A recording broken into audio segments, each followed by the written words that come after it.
The call came on a Wednesday morning. 7 words that stopped Rosa Fintelli's career cold.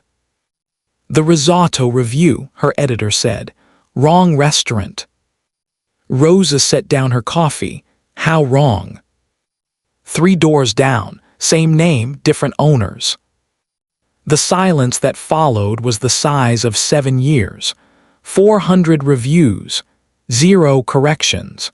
A reputation built on one unbreakable fact: Rosa Fintelli did not make mistakes. Has anyone seen it? A pause she already knew. 40,000 shares, and counting. She hung up, sat very still, then put on her coat because there was only one move left. You walked in, you owned it, you got out clean.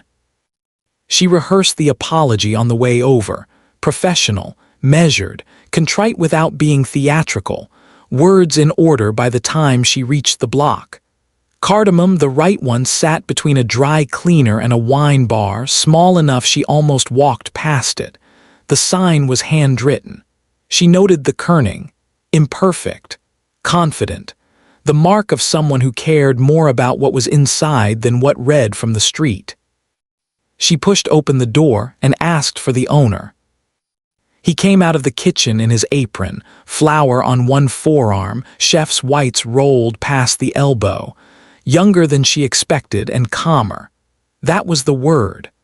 Milo Greco looked at her the way people looked at weather: full attention, no alarm. He had already seen the review. He was bracing, not for a fight, but for a performance he had no interest in watching. Rosa delivered the apology anyway, professional, measured, every note hit. He let her finish. Then he said, "Your review was wrong for 3 reasons that have nothing to do with which restaurant you meant." Rosa stopped. "Excuse me. You wrote that risotto should never be aggressively textured." He crossed both arms. "That's a preference. You stated it as a standard. You dismissed white wine in the base, which is a regional variation, not an error. And you called the umami finish muddy, a finish I'd argue you simply weren't expecting." He held her gaze. "If you're going to correct the record, correct all of it." The room was very quiet. No chef had ever done this. Not one in 7 years had challenged the methodology rather than the verdict. They complained, threatened, occasionally cried. They did not sit her down and grade her work back. "Are you seriously," Rosa said slowly, "critiquing my critique as a condition of accepting my apology?" "I'm saying if accuracy matters to you, be accurate." He gestured toward the nearest table. "Sit down. I'll make you the risotto. Tell me what you actually think." She had no obligation to stay. No justification for pulling out that chair and sitting across from a man who had just, quietly and precisely, told her she didn't fully know her own job. She sat down. Rosa Fintelli had walked in to correct the record. She had not expected the record to correct her back. She went home that night and did not write anything. Rosa always wrote after a meal notes, impressions, the quick clinical shorthand she'd used for 7 years. That night she sat at her desk, opened her laptop, and stared at a blank document for 20 minutes. The risotto had aggressive texture. She stood by that. She also could not stop thinking about it. At midnight she texted her editor, "The right place is actually good. The wrong place was probably also actually good. I have a problem." Her editor responded in the morning, "What kind of problem?" Rosa didn't answer. She already knew she was going back anyway. She called it a follow-up visit, professional due diligence. A responsible correction required thorough documentation, and one meal wasn't documentation, it was a data point. She believed about 40% of this on the walk over.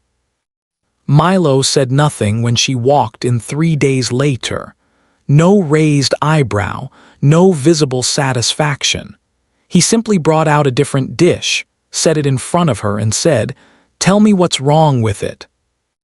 She told him, 6 things in order of severity. He argued every one. They went back and forth like the exchange had its own momentum, her finding the flaws, him explaining the intention behind each choice, neither landing a final point because every answer opened a new question. She was wrong about 2 things and right about 3, and there was one she wouldn't concede on principle. He knew it. He let her keep it. At some point the kitchen went quiet. She didn't notice. The other tables emptied. She didn't notice that either. What she noticed was someone turning off the light above the bar, then the host's stand, and when she finally looked up, the only illumination left in Cardamom was the lamp on their table and the glow from the kitchen pass. 4 hours. She had been there 4 hours. Through the kitchen window, half visible, a woman in a sous chef's apron was watching them with the attention of someone observing something they'd been waiting to see. She disappeared when Rosa looked over. Rosa gathered her notebook, capped her pen. "I'll need to come back," she said. The justification was already fully forming. Ongoing documentation, comparative assessment. Milo collected the plates. "I know," he said. No smile. Just a plain fact, the way he stated everything like it had already been true before he said it. She left without agreeing to anything. She came back on Tuesday. He put a dish in front of her before she'd taken off her coat. No menu, no explanation. They had been doing this for 2 weeks, and somewhere in that time it had become a routine. Rosa hadn't noticed the moment it happened. That was the part she couldn't stop thinking about on the walk home. She had come for a correction. She had stayed for an argument.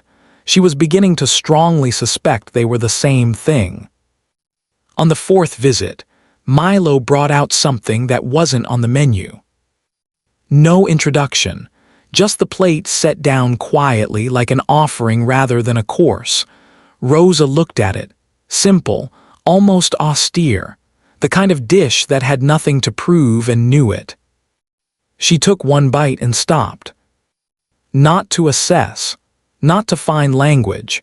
The food had done something she hadn't prepared for, and she needed a beat before she could pretend otherwise. "What is this?" she said.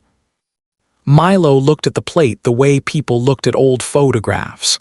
"Something my grandmother made. Calabria, I haven't put it on a menu in 3 years." He paused. "I got into cooking because of the feeling. Spent a decade learning technique, and somewhere in there the feeling got buried." He said it plainly, no performance in it. "This reminds me where I started." Rosa looked at the dish. She thought about her ex, not his name, not his face, just the shape of what he'd taken. She had built something real and watched him use it like a ladder, stepping off when he no longer needed the height. 2 years of reviewing with the precision of someone proving they couldn't be reached. "I started writing to protect people from bad experiences," she said. "Somewhere I started writing to prove I was unaffectable." She kept her eyes down. "I'm not sure which one I'm doing anymore." Milo was quiet. "What do you feel," he said, "when the food is right?" The honest answer sat at the back of her throat, the kind she didn't usually let out. "Like I've been let back into something I forgot I belonged to." That's what you should write. 3 words. She felt them land past her sternum and didn't move. Later, as she gathered her coat, Preet appeared from the kitchen and steered her 2 steps toward the door. "He hasn't argued with anyone like that since culinary school," Preet said. "For Milo, that's a love letter. He's critiquing my methodology. He's taking you seriously." Preet's look was patient, the expression of someone who had said the obvious thing to people slow to receive it. If he didn't care, he would have been polite. Rosa turned back. Milo was resetting the salt dish and she reached for it at the same moment he did. Their hands landed on each other. Neither moved. "I still think you're wrong about the texture," Rosa said. "I know," he said, and moved his hand. He moved his hand. She watched him do it. Neither of them mentioned it. And that silence, Rosa would later understand, was the loudest thing either of them had said. The industry event was the kind Rosa attended on autopilot. Open bar, familiar faces, conversations that moved in efficient circles, who was opening, who was closing, who had just been reviewed and how badly. She had a glass of something she wasn't tasting and a smile she didn't have to think about. Then she saw Milo. He was near the far window, still in his chef's jacket, slightly out of place in the way people looked when they'd come straight from a kitchen. She felt glad before she could stop it, that small, involuntary lift. She caught it, pressed it flat, moved her attention back to the conversation in front of her. She watched him anyway. The man who approached Milo she knew by reputation. Desmond Lau. Food media investment, 3 publications, the kind of money that turned restaurants into brands and chefs into personalities. He handed Milo a card. Milo took it without looking at it. She wasn't going to approach. This wasn't the right context. She drifted closer to the bar, refilling a glass she didn't want, when fragments of their conversation reached her through a gap in the noise. "Rosa Fintella's been reviewing you weekly." As she stilled, most coverage a new restaurant's gotten in years. She kept her eyes on her glass. Ideal timing for a second location. Smart move, getting her in the door. The 4 words landed like something suddenly physical. Smart move, getting her in the door. Rosa set down the glass. She did not look back at Milo. She did not hear what he said in response. She did not hear Desmond Lau leave offended, or the silence after, or the sound of a conversation that had just been firmly refused. She heard her ex's voice instead, a party 2 years ago, his hand at her back, steering her towards someone useful. This is Rosa Fintella, the critic. The emphasis always landing 1 syllable off, not on her name, on what she was good for. She had been a platform again, a piece of useful coverage, a very smart move. 6 weeks of risotto and arguments about salt, and she had been a strategy the whole time. She gathered her coat carefully from the chair where she'd left it, moved through the gaps between people toward the exit efficiently, without stopping, without looking back. Somewhere across the crowded room, Milo was still standing by the far window. He had not seen her leave. He still didn't even know that she had been there. She didn't say goodbye. She didn't make a scene. Rosa Fintella simply stopped being in the room, which was the only kind of leaving she'd ever been any good at. Day 2. His text arrived at 9 a.m., 9 words. "You left the event. Is everything all right?" Rosa read it, set her phone face down, picked it up, read it again. The question was so direct it almost hurt. No angle, no performance of concern. Just the plain fact that he'd noticed she was gone and wanted to know why. She didn't answer. Not responding to a 9-word text was one of the more exhausting things she'd done all week. Day 4, Preet called. Rosa almost didn't pick up. She did, because Preet's number was in her phone under cardamom, Sue's chef, and something about that specificity made ignoring it feel cowardly.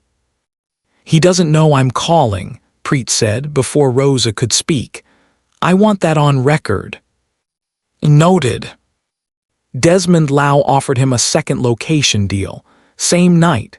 A pause, measured and deliberate. Milo turned it down. I was in the kitchen. I heard the whole conversation. Another pause. He said he wasn't interested in using someone's attention for leverage. Desmond left offended. She let that settle. Milo came back inside and made bread for 2 hours. That's what he does when something is bothering him. He makes bread. Rosa said nothing. 2 hours, Preet repeated. Then she hung up. Rosa sat with that image longer than she intended. Milo at the counter at midnight, flour on his arms, working dough that didn't need to be made. Not calling anyone. Not managing the situation. Just making bread because something had gone wrong and that was what he did. Day 5, a card arrived at her office. Her name on the front. Inside, a reservation. Friday evening, table for 1. On the back, in handwriting she recognized from the menu corrections he'd once slid across the table. Not for coverage, just for dinner. M. 7 words. No argument, no case being made. Just an open door, and whether she walked through it was up to her. Friday came. She sat at her desk and looked at the card for 4 hours. She did not go. The choice not to go was its own event. The lurch of a missed step in the dark, the catching yourself, the awareness of where you almost ended up. Saturday morning, her phone lit up. Saved you leftover focaccia. It's not a bribe, it's bread. There's a difference. Rosa read it once, read it again, and then before she could stop it, she smiled. The smile faded. She watched it go. She looked back at the text. She did not respond. She saved it instead to a folder she didn't name. There is a difference, and Rosa Fintelli, of all people, knew exactly what it was. She went back on a Tuesday. Slow night, she chose that deliberately. Milo came out of the kitchen the moment he saw her and sat across from her without being invited. The way he moved said he had been expecting this. Not tonight specifically, just eventually. I know what you heard, he said. Not are you okay? Not where did you go, straight to it. She had always respected that. Preet told you. Preet tells me everything. A pause. I turned Desmond down, same night. I don't want your coverage as leverage. I don't want anything from your platform. He folded his hands on the table, that stillness she'd come to read as him choosing carefully. What I want is arguments about salt. Your face when something is right. The way you describe food when you forget to be professional. You go somewhere true when that happens. I want more of that. Rosa was quiet. Someone used you, he said, quieter. And you built walls inside the thing you love most, because if nothing reaches you, then nothing can be taken. A beat. I'm not him. She knew that, had known it since day 2. Knowing a thing and being able to receive it were not the same. What she felt now, the walls still present but no longer load-bearing, was that she was finally able to receive it. If I write about this place, she said, I'm going to write the truth. That the risotto has aggressive texture and it's the best thing I've eaten in 3 years. That I haven't been honest about food or anything in longer than that. Write whatever's true. That's all I've ever wanted from you. I love you. It came out the way her best reviews did, clear, specific, unhedged. That's also true, for the record. He reached across the table and took her hand. For the record, he said, I love you too. I've been putting it in the food for 6 weeks and hoping you'd taste it. She laughed, and something loosened in her chest that had been set for a long time. The Cardamom Review ran 6 weeks later, most read piece of her career. She called the risotto aggressively, defiantly, correctly textured and noted in print she'd been wrong to call it a flaw. Half the internet argued. Milo taped it above the pass. He proposed 8 months later, the grandmother's dish, empty restaurant after closing. She asked him to make it again while she considered. He did, without a word. She said yes over the second bowl. A year on, she was still writing. Differently, more feeling, less armor, her audience noticed. So did she. She never found out what exactly Desmond Lau had said after Milo walked away. She didn't need to. Some questions lost their weight once you had the answer that mattered. Though sometimes, in the quiet after service, she caught Milo watching her with an expression she hadn't fully learned to read, layered, unguarded, the look of someone who still had things left to say. She always meant to ask him about it. She hadn't yet. She had walked into a restaurant to apologize for being wrong. She had found a man who told her she was wrong about 3 other things first, and meant it as the highest possible form of respect. Rosa had spent years being taken as a byline. She had not expected to find, in a small restaurant that smelled of cardamom and bread, the one person who wanted only the thing she'd almost forgotten she had.